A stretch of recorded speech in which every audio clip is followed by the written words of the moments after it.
नमस्कार, सत्यहिंदी.com में आपका स्वागत है। एक नजर अब तक की सुर्खियों पर। करतारपुर कॉरिडोर से पाकिस्तान के करतारपुर पहुंचे पंजाब कांग्रेस अध्यक्ष नवजोत सिंह सिद्धू बीजेपी के निशाने पर आ गए हैं। दरअसल करतारपुर पहुंचे सिद्धू का वहां जोरदार स्वागत किया गया। इस दौरान सिद्धू ने कहा कि पाकिस्तान के प्रधानमंत्री इमरान खान उनके बड़े भाई हैं। इसी को लेकर बीजेपी हमलावर हो गई।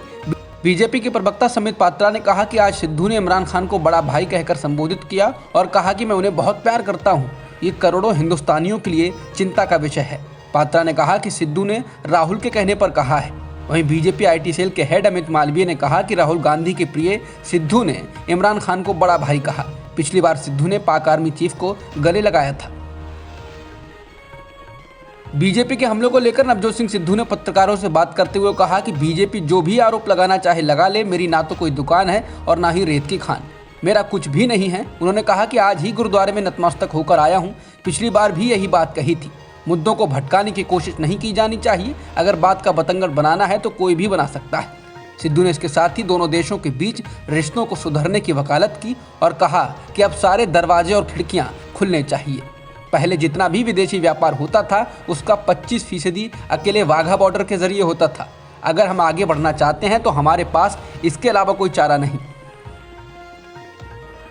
नवजोत सिंह सिद्धू ने कहा कि हमारे बीच व्यापार फिर से शुरू हो, आर्थिक खुशहाली आनी चाहिए। सिद्धू ने कहा कि मैं एक फरियाद कर रहा हूं कि अगर पंजाब की जिंदगी बदलनी है तो अगला कदम व्यापार के रास्ते से खोलना होगा। लोक मुद्रा कोड की सेवाएं लेने के लिए 2100 किलोमीटर दूर क्यों जाएं? पंजाब और पाकिस्तान के बीच में सिर्फ 22 किलोमीटर का ही फासला है। उन्होंने कहा कि भारत और पाकिस्तान के बीच व्यापार की अपार संभावनाएं हैं। सिद्धू ने कहा कि हमारी और पाकिस्तान की संस्कृति एक है। बंटवारे के समय बड़ी संख्या में मारकाट हुई। हमारी भाषा, पहनावा और संस्कृति भी एक है। अब बात आगे बढ़नी चाहिए। बीजेपी सांसद वरुण गांधी ने प्रधानमंत्री मोदी को पत्र लिखकर मांग की है कि इस किसान आंदोलन के दौरान जो 700 से अधिक किसान शहीद हुए हैं उनके परिवार को 1 करोड़ रुपए की सहायता राशि दी जाए। इसके अलावा किसानों की एमएसपी की गारंटी वाली मांग को भी माना जाए, जिससे किसान अपना आंदोलन खत्म कर वापस घर लौट जाएं। बिना इसके आंदोलन खत्म नहीं होगा और किसानों का गुस्सा किसी न किसी रूप में निकलता रहेगा। वरुण ने कहा कि वो कृषि कानूनों को वापस लेने के लिए प्रधानमंत्री का धन्यवाद करते हैं, लेकिन अगर ये फैसला पहले लिया गया होता तो हमारे इतने किसानों की जान न जाती। इसके साथ ही वरुण गांधी ने कहा कि इस दौरान जितने किसानों पर केस दर्ज किए गए हैं वो भी वापस लिए जाएं। किसानों को लेकर मुखर रहने वाले बीजेपी सांसद वरुण गांधी ने पीएम मोदी को लिखे पत्र में लखीमपुर खीरी में किसानों को गाड़ी से कुचलने के मुद्दे को भी उठाया, जिसमें बीजेपी के केंद्रीय राज्य मंत्री के बेटे पर किसानों को कुचलने का आरोप है। वरुण गांधी ने कहा कि सीनियर पदों पर बैठे कई नेताओं ने हमारे आंदोलनकारी किसानों के खिलाफ भड़काऊ बयान दिए। ये इस तरह के बयानों और आंदोलन के आसपास बने विरोधी माहौल का ही नतीजा है कि 3 अक्टूबर को हमारे 5 किसान भाइयों को लखीमपुर खीरी में गाड़ियों से कुचल दिया गया। वरुण ने कहा कि यह हृदय विदारक घटना हमारे लोकतंत्र पर कलंक है। मेरा आपसे अनुरोध है कि इस घटना से जुड़े केंद्रीय मंत्री के खिलाफ उचित कार्रवाई की जाए ताकि निष्पक्ष जांच हो सके। कृषि कानूनों को लेकर लगातार मोदी सरकार पर हमलावर रही कांग्रेस महासचिव प्रियंका गांधी वाड्रा ने एक बार फिर प्रधानमंत्री मोदी को घेरा है। कृषि कानूनों को वापस लेने के केंद्र सरकार के फैसले के बाद प्रियंका ने शनिवार को प्रधानमंत्री मोदी को एक पत्र भेजा।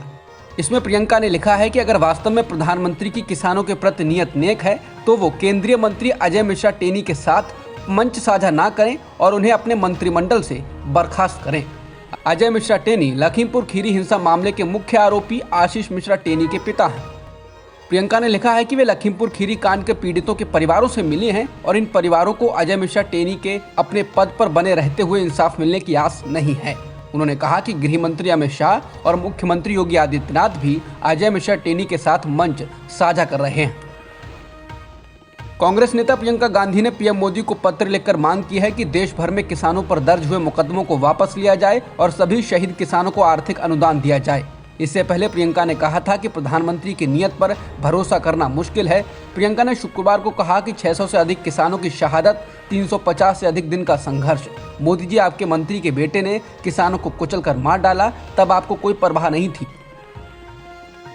कृषि कानूनों की वापसी के ऐलान के बाद अब चीन की घुसपैठ को लेकर कांग्रेस के पूर्व अध्यक्ष राहुल गांधी ने पीएम मोदी पर निशाना साधा। राहुल ने ट्वीट कर कहा कि अब चीनी कब्जे का सत्य भी मान लेना चाहिए।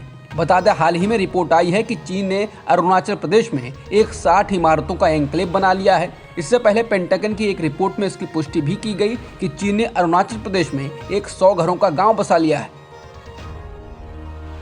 बॉम्बे हाईकोर्ट ने आर्यन खान, अरबाज मर्चेंट और मुनमुन धमेचा के जारी जमानत आदेश में कहा है कि इन लोगों के बीच नशीली दवाओं से संबंधित अपराध करने की साजिश का कोई सबूत नहीं है। कोर्ट ने कहा कि उनके बीच व्हाट्सएप पर हुई बातचीत में भी कुछ भी आपत्तिजनक नहीं पाया गया। इसके साथ ही आदेश में कहा गया है कि इस कोर्ट को ये समझाने के लिए शायद ही कोई सकारात्मक सबूत है कि सभी आरोपी एक इरादे से गैरकानूनी कार्य करने के लिए सहमत हुए। कोर्ट ने कहा कि सिर्फ इसलिए कि आर्यन खान, अरबाज मर्चेंट और मुनमुन धमेचा एक ही क्रूज में यात्रा कर रहे थे, ये अपने आप में उनके खिलाफ साजिश के आरोप का आधार नहीं हो सकता है। मूसलाधार बारिश ने एक और राज्य में लोगों की जान ले ली है। आंध्र प्रदेश में जबरदस्त बारिश हो रही है और इसमें अब तक 17 लोगों को अपनी जान गंवानी पड़ी है, जबकि 100 से ज़्यादा लोग लापता हैं। चेन्नई में बीते दिनों ही भारी बारिश के कारण 14 लोगों की मौत हो गई थी, जबकि राज्य के कई इलाकों में अभी भी जोरदार बारिश हो रही है और मौतों का सिलसिला भी जारी है। कर्नाटक में भी बीते एक हफ्ते से लगातार बारिश हो रही है और इससे आम जनजीवन बुरी तरह प्रभावित हुआ है। उत्तराखंड ने बीते महीने बारिश के आपदा को झेला था, जिसमें 80 लोगों की जान चली गई थी और बड़े पैमाने पर जान माल का नुकसान हुआ था। मध्य प्रदेश के इंदौर को एक बार फिर भारत का सबसे स्वच्छ शहर होने का पुरस्कार मिला। राष्ट्रपति रामनाथ कोविंद ने शनिवार को स्वच्छ सर्वेक्षण 2021 पुरस्कारों की घोषणा की। ये लगातार 5वीं बार है जब मध्य प्रदेश के शहर ने इस आयोजन के 6ठे संस्करण में पुरस्कार जीता है। वहीं दूसरा स्थान गुजरात के सूरत को मिला है। सूरत को पिछले साल भी सबसे स्वच्छ शहरों की सूची में दूसरा स्थान हासिल हुआ था। इस बीच आंध्र प्रदेश के विजयवाड़ा ने सूची में तीसरा स्थान हासिल किया है। अब तक की खबरों में इतना ही। बाकी खबरों के लिए बने रहिए सत्यहिंदी.com के साथ। सत्य हिंदी का ऐप डाउनलोड करें गूगल प्ले स्टोर पर।